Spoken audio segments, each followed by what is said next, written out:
आपका बहुत बहुत स्वागत है हमारे यूट्यूब चैनल पे। अगर आप चैनल पर नए हैं तो चैनल को सब्सक्राइब जरूर कर लीजिएगा। मैं आपके आरवीपीएन में जो जीके का पोर्शन जो ज़्यादा जोड़ा गया है इस पर नए पैटर्न के अनुसार, तो आपके लिए मैं एक जीके की सीरीज़ लेके आया हूँ, राजस्थान जीके की, जो आपको इसमें मैं क्वेश्चन और एक्स्ट्रा नॉलेज देने की आपको कोशिश करूँगा। बाकी मैं क्वेश्चन ज़रूर बताऊँगा आपको डेली। ये इस चैनल पर ये वीडियो आएंगे, तो आप चैनल को सब्सक्राइब जरूर कर लीजिएगा और औरों के साथ भी इसको शेयर जरूर कीजिएगा।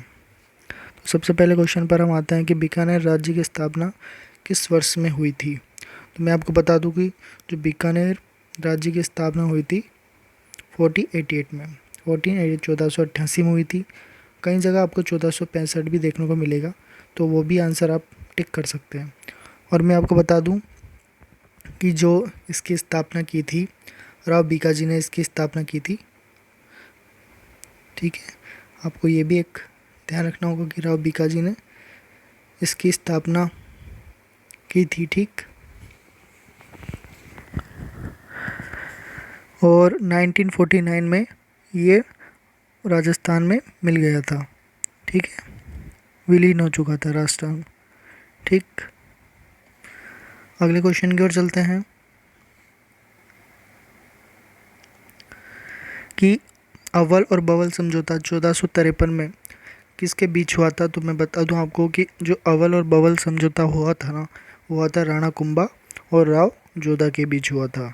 तो आपको ये ध्यान रखना है कि अव्वल और बवल समझौता किसके बीच हुआ था और कब हुआ था, ये भी आपको ध्यान रखना है, 1453 में।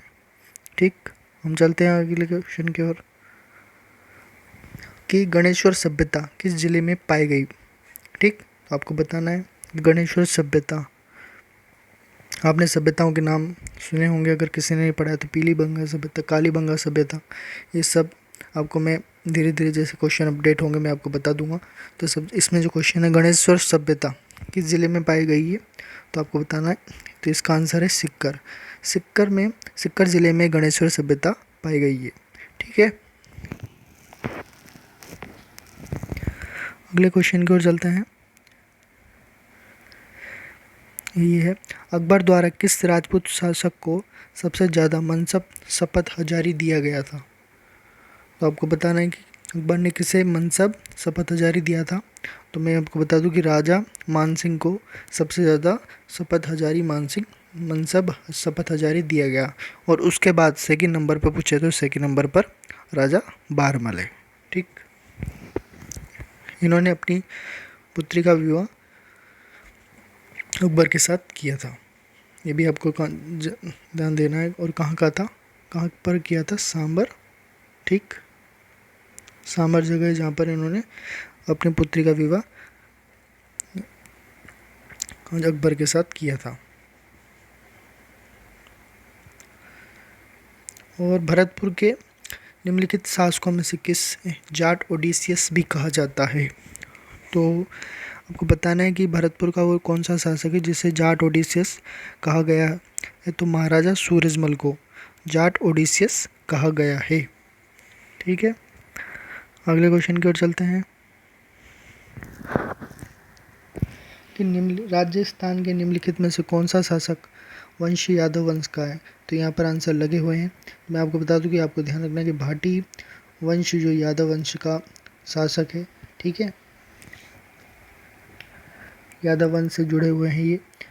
और मैं आपको बता दूं यादवों की जो कुल देवी है वो है, जो यादव वंश की जो कुल देवी है वो है केला देवी। ठीक है, ये आपको ध्यान रखना है।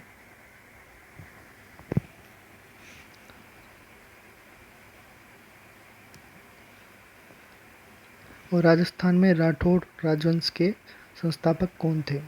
तो आपको बताना, तो राव सेऊ राठौड़ राजवंश के संस्थापक थे। ठीक है, ये आपको ध्यान रखना है। राजस्थान मुस्लिम शासकों के अधीन कब आया। तो राजस्थान मुस्लिम शासकों के अधीन 1200 ईस्वी में आया था। ठीक,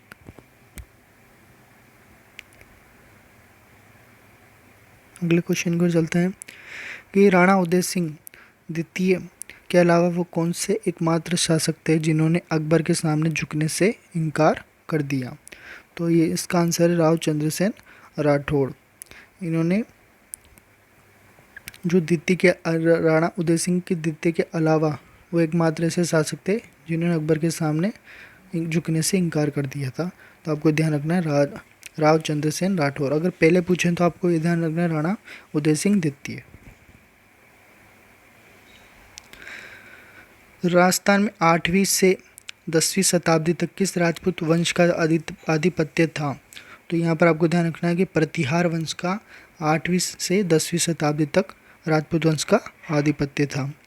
तो ये थे कुछ टॉप 10 क्वेश्चन जो कि एग्ज़ाम में आ सकते हैं, पूछे जा सकते हैं आपके।